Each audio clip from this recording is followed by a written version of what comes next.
To all of our incredible listeners, welcome to 18-Minute Experts, the podcast where we delve into the minds of industry leaders to bring you valuable insights in just 18 minutes or less. Today we're tackling big questions, smart moves, and the oh-so-important steps in succession planning. Joining me today is the man who knows how to make that transition smoother than your morning coffee, Mike Macoun, Vice President of Corporate Development at People Corporation. He's here to share some expert advice on what makes a good partner, how to get your business sale ready, and what crucial steps you may be forgetting when it comes to selling your business. Let's get into it. Before we jump into our conversation with Mike, a quick reminder to our listeners. If you enjoy our podcast, subscribe to us on Spotify, YouTube, and Apple Podcasts. And if you aren't on any of those platforms, you can listen to us at www.peoplecorporation.com/18minexperts. Please leave us a review. Your feedback is invaluable.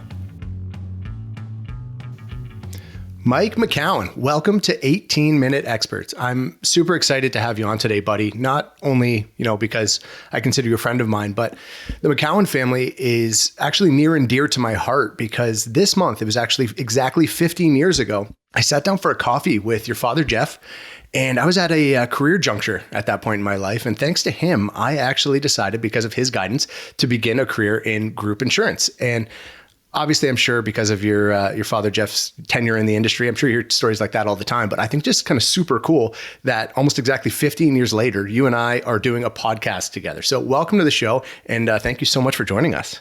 It's great to be here, Matt. It's been a pleasure, obviously, to know you for many years, and obviously having a dad who's been in the business. Obviously, it's someone to look up to and someone to bounce ideas off. We're a bit of a family example of insurance people between myself, my sister's in the business, my brother's in the business, my parents actually met in the business. So as you can appreciate, there's a lot of insurance talk around the dinner table when we all get together. The plus ones are our spouses are not in insurance. They have less to talk about, but they're equally as engaged in the topic. That sounds like my kind of dinner, right? And the plus ones, the spouses on the edge of their seats while you guys go through all the ins and outs of the insurance industry, right? But, I know you've had a really interesting career to this point in the insurance industry. Now your current role of Vice President of Corporate Development at People Corporation. Now, that's a title. Obviously, that's one thing, but I think that's just kind of a small representation of everything that you do in the marketplace. Would you be able to share a little bit more about kind of the ins and outs of your role?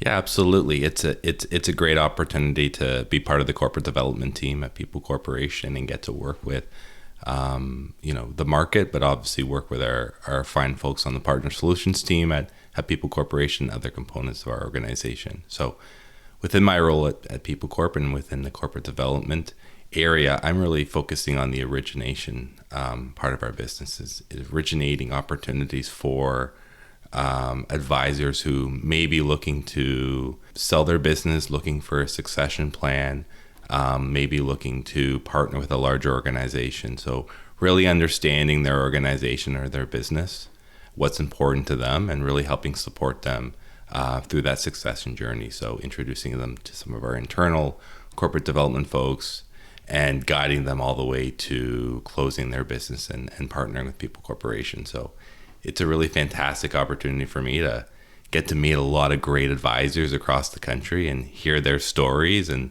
how they started their business and the challenges that they face and they continue to face in this industry and what's important to them. So it's been a fantastic opportunity. I've been here with People Corporation for just 2.5 years, and I've loved the opportunity so far, and we look forward to more of these stories in the future.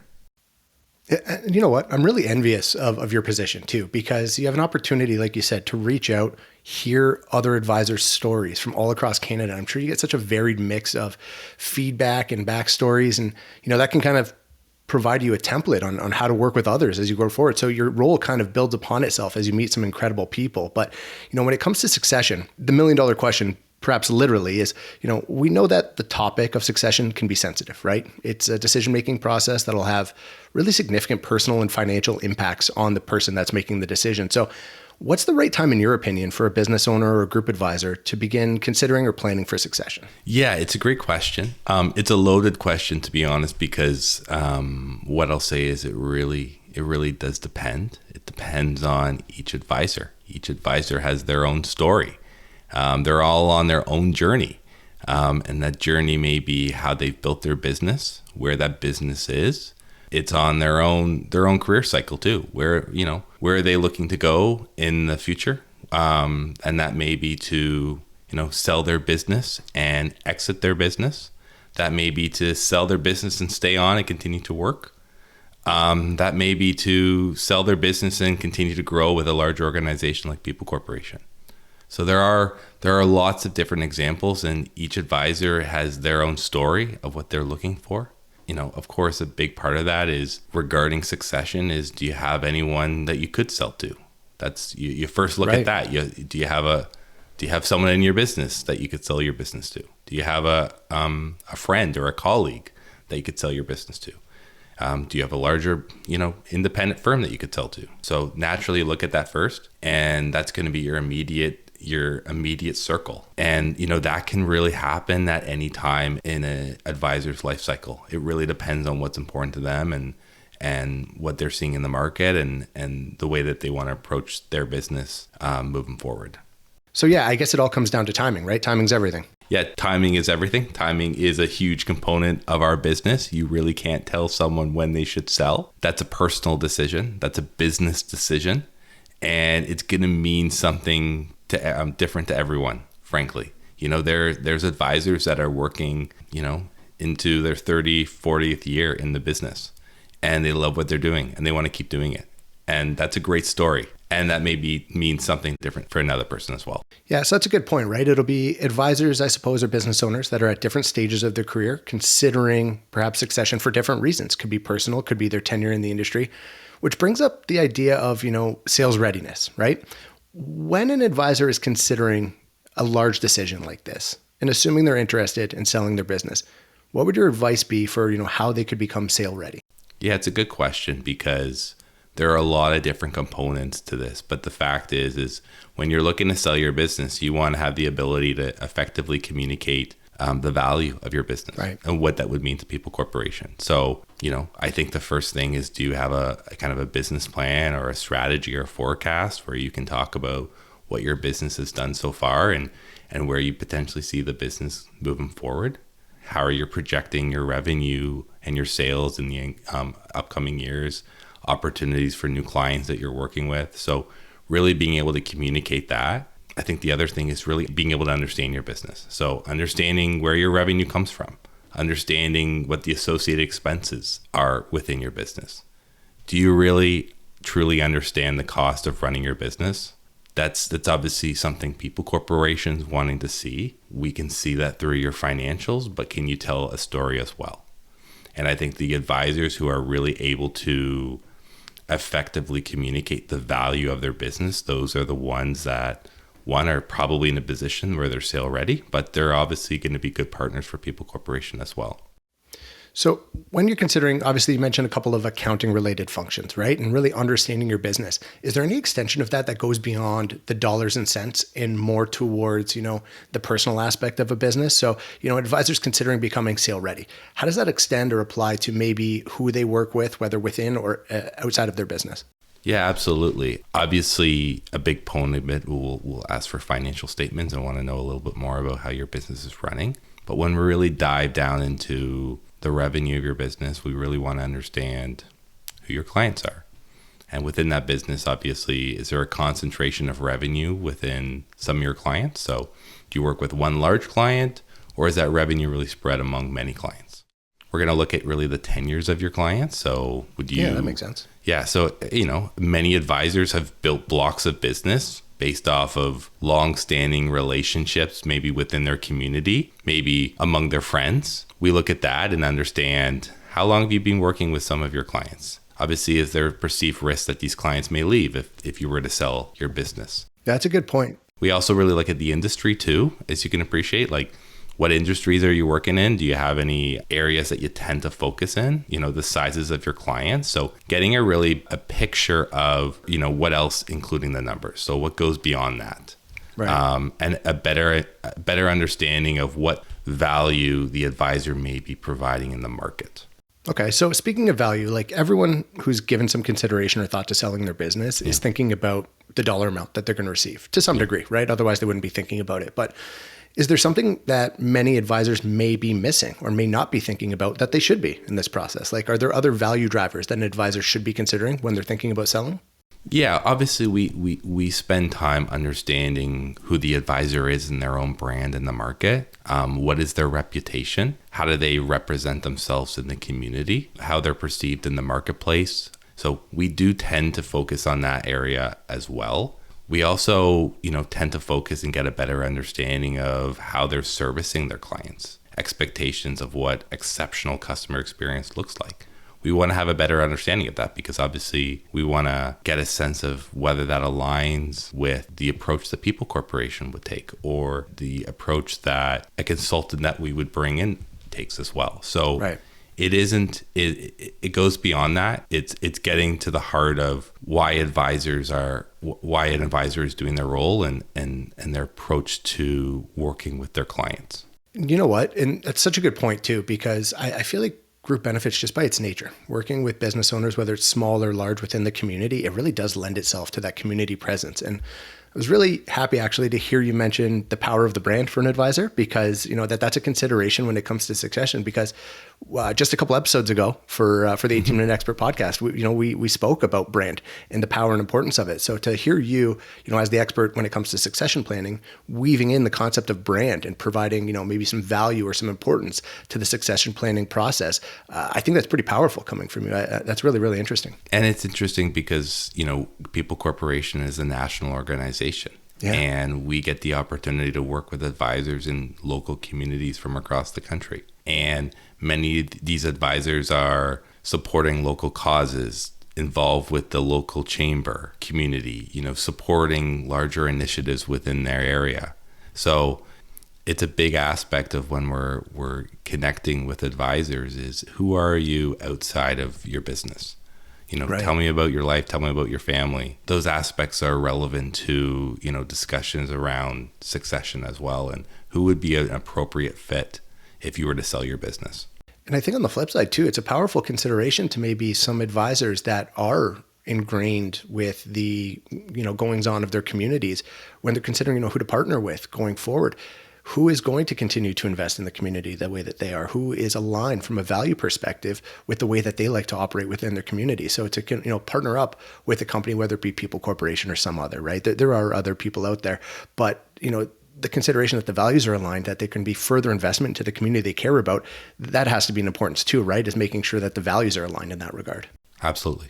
So, we talked about some best practices when it comes to succession planning, what to be aware of, the financials, the intangibles. I'd like to kind of flip the script a little bit and get your, opinion on something that maybe not many people would talk about, but in your experience, what are some of the common pitfalls that people will make when they're considering a succession plan?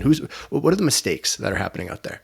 We have to appreciate that most advisors are selling their business one time in their career. That's totally fair. Everyone is allowed to make some pitfalls. Absolutely. It's safe. And I think what I would say is if you're selling your business, maybe for the first time, you have to realize that building out a succession plan takes time. And if you expect that you can sell your business tomorrow, you probably can't.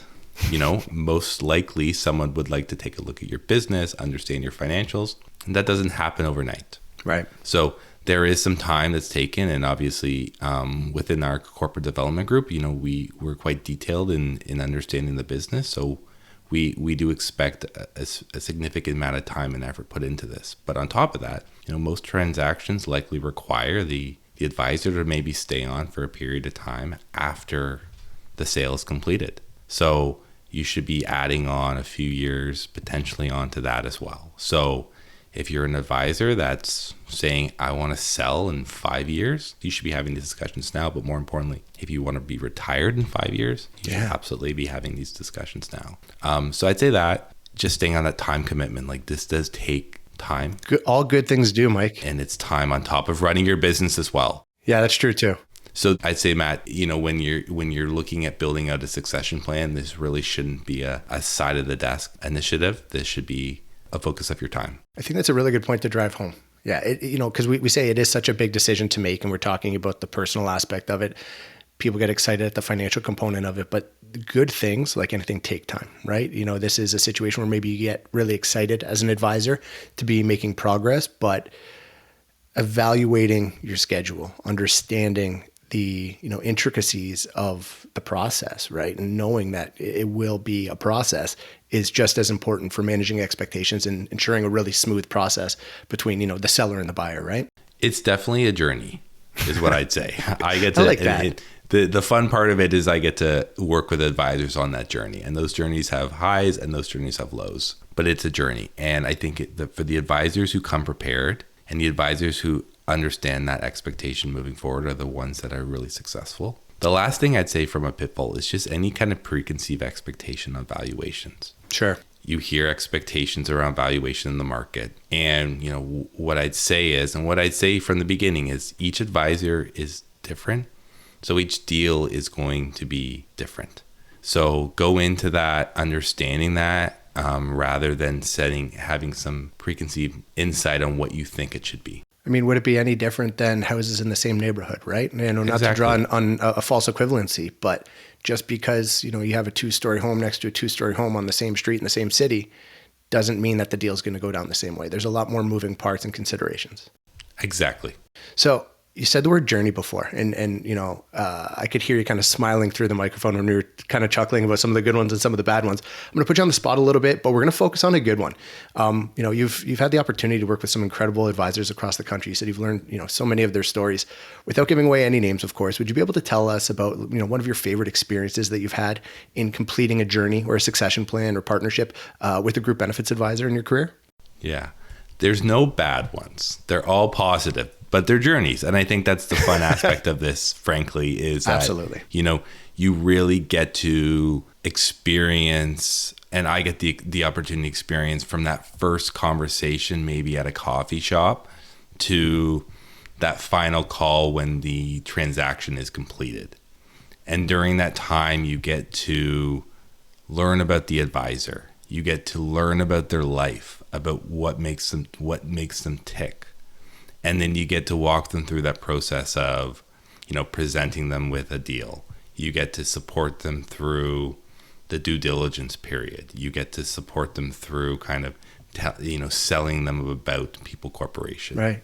And you end that with that final call, and you've built not only a business relationship, but often a friendship through that. So I've got the opportunity to meet advisors from across the country where I've got to experience that journey. It is those advisors who, come prepared with an understanding of their business, are prepared to sell and what those expectations are. Those are the ones that have been the most meaningful experiences. And you know what? I really like to hear that the most successful and enjoyable journeys do go down that way, because the way you explained it is a lot like how these advisors would have approached their business while they were working before they went to succession, right? It's about nurturing a relationship. It's about teaching the person you're speaking to, and at the end, becoming friends with them. And it's a relationship business that we're in. So to kind of bookend their careers and their succession by developing a deep and frankly permanent relationship is a really powerful kind of cap on a career, right? Yeah. And they can't get rid of me now. That's exactly it. So they better like you, right? And so I'm glad it's a friendship. That's the amazing thing about this industry, is that we've all got to build business relationships first that change into personal relationships that last outside of the role of the business. And I think that's the amazing part of what I get to do and get to support them through this time period of their life. Yeah, that's incredible. Well, speaking of timing, longevity, relationships, I have one more question for you. 15 years from now, 2039, what do you say? One more podcast? I would love to. I'll be there. 2039. So, do you know what I will say? I will say, Matt, just to finish things up. Kudos to you and this podcast, because I think it's great to be able to tell these stories in this environment, and you guys have done a great job so far. So, thanks for having me on here. Pleasure was mine, Mike. And I'll keep going on this journey. I love to hear it, Mike. You're a continued resource in the industry when it comes to corporate development. Mike Macoun, VP, thank you so much for joining me today, and looking forward to continuing the journey with you together, my friend. Yeah. Thank you, Matt. Take care, buddy. And there you have it. Succession planning doesn't have to be a mystery or a headache. With the right partner, smart planning, and a clear vision of the future, you can set yourself up for success, whether you're in the early stages of succession planning or in your final chapter. If you've got 18 minutes to spare, you've got time to practice becoming the expert that you want to be. This is 18-Minute Experts, where we bring you the insights, strategies, and tips you need to stay ahead in group benefits. I'm your host, Matthew Butters. Tune in next time for more bite-sized content, and remember, great planning today means a stronger tomorrow.